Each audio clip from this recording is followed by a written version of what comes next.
Queridos amigos, minhas saudações cordiais. Estamos aqui de retorno com grata satisfação para apresentar o mais novo quadro do canal Lições de Amor, intitulado Confissões Públicas. O objetivo deste quadro é falar sobre as emoções humanas. O confessionário, ou a confissão auricular, surgiu na realidade de uma concepção errônea da Igreja Católica, que dizia que no momento em que eu confessasse os meus pecados mais íntimos para um sacerdote, que supostamente seria um representante designado por Deus para ouvir-me e livrar-me dos pecados que cometi, a partir deste momento eu poderia reiniciar uma nova vida, livre dos pecados que cometi, de coração e de alma purificados, e poderia, portanto, me dedicar a afazeres elevados e aproximaria a minha alma como eleita de Deus. Portanto, a partir deste momento, o sacerdote outorgaria ao confessor uma nova oportunidade para seguir adiante.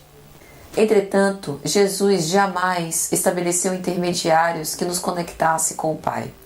Ele mesmo disse que nós somos esses instrumentos e nós podemos fazer uma ligação direta para com Deus. E Ele estimulou que nós fizéssemos isso. Jesus representou o ápice da humanidade, a comunhão perfeita do ser humano com a lei divina. Ele sempre se preocupou em abolir dogmas, abolir rituais, práticas exteriores e voltou-se sempre para o eu interior. Falou para espíritos em ascensão, em evolução, de forma que através do autoconhecimento e da autoconsciência nós adquiríssemos a responsabilidade sobre nós mesmos e o poder de mudança, utilizando todas as nossas potências de alma para poder evoluir. Se nós pararmos para pensar, invariavelmente nós já nos confessamos uns aos outros no trato e no convívio diário. Pois no momento em que eu falo ou que eu escrevo, eu externo, testemunho um pouco do muito do que sou e do muito do que sinto. E nós devemos nos lembrar que a confissão pública nos tempos apostólicos tinha o objetivo de, através desse ato de extrema coragem, a pessoa falava de público todos os seus pecados, as suas enfermidades morais, os delitos e as delinquências que havia cometido, a fim de que, constrangido, sendo sincero perante aquelas pessoas, não reincidisse em velhos erros e fosse estimulado naturalmente a partir daquele momento ter uma vida nova e não tornar a pecar. Aliás, o próprio Cristo estimulava este movimento. Vai e não tornes a pecar. É Emmanuel, no livro Emmanuel, que vai falar dessa característica das confissões públicas nos tempos apostólicos. Portanto, o objetivo aqui não é expor as mazelas e as enfermidades alheias.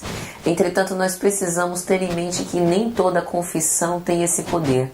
Muitas vezes, numa confissão pública que faço, eu quero, na verdade, ostentar o ego, nem que seja causar a compaixão e a piedade das pessoas que estão ouvindo que eu sou um enfermo d'alma. Mas quando nós estamos imbuídos desse desejo de mudança, nós falamos dos nossos sentimentos, das nossas emoções, sem a pretensão de querer ostentar virtudes ou expor os nossos defeitos.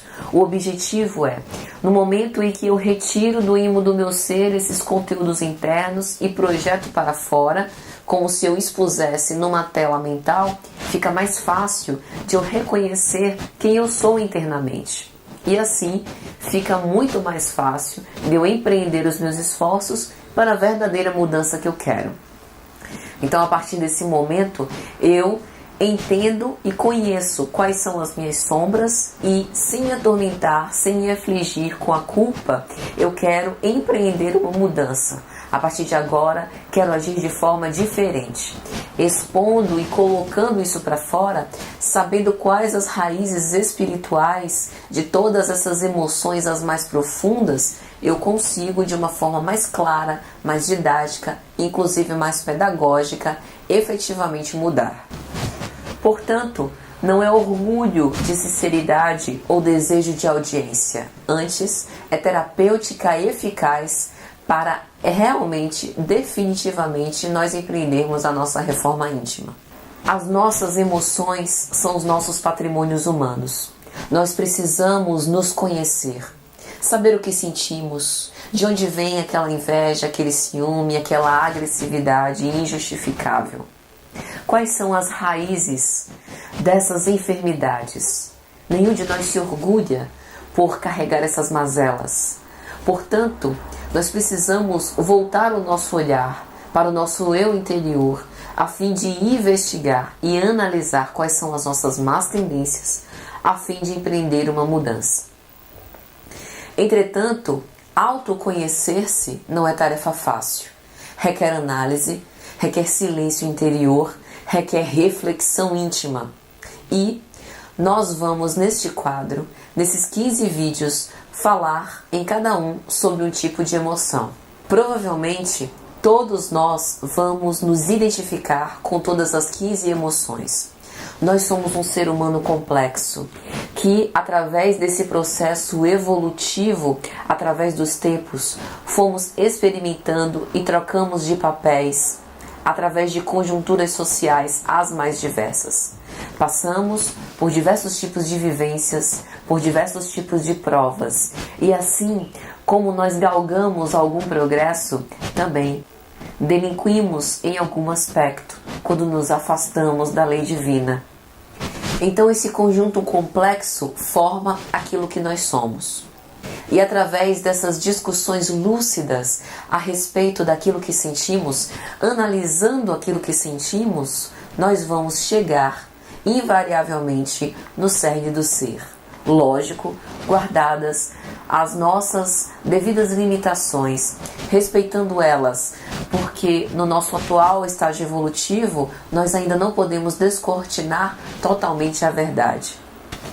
O nosso objetivo é fornecer elementos, subsídios para que cada um de nós possa obter, desenvolver, nos aperfeiçoar moralmente.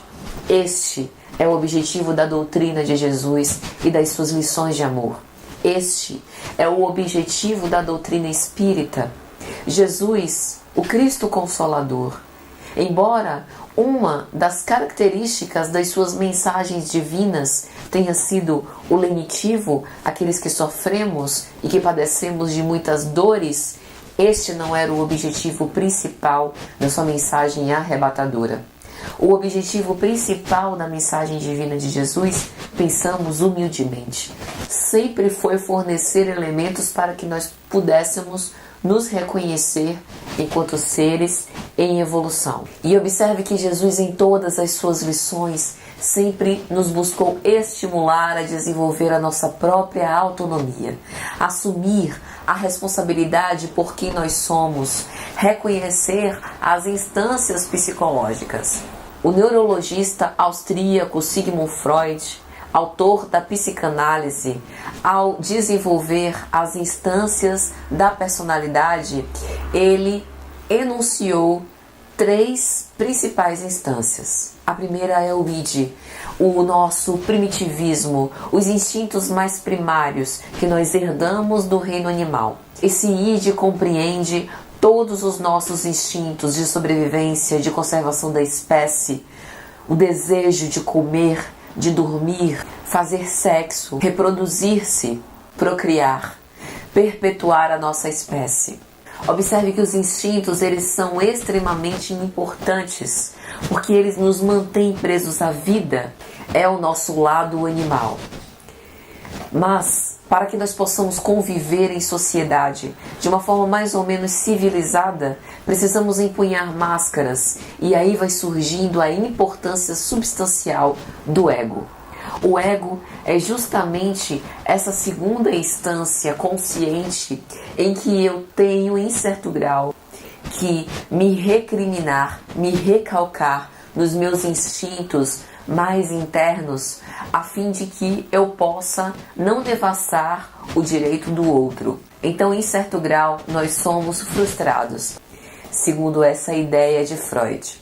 Mas o grande equívoco, o grande problema não está na instância do ego. O ego é importante para que nós possamos desenvolver a nossa consciência, para que nós possamos conviver com as demais pessoas. O grande problema é quando nós tentamos tomar o ego pelo ser essencial que nós somos.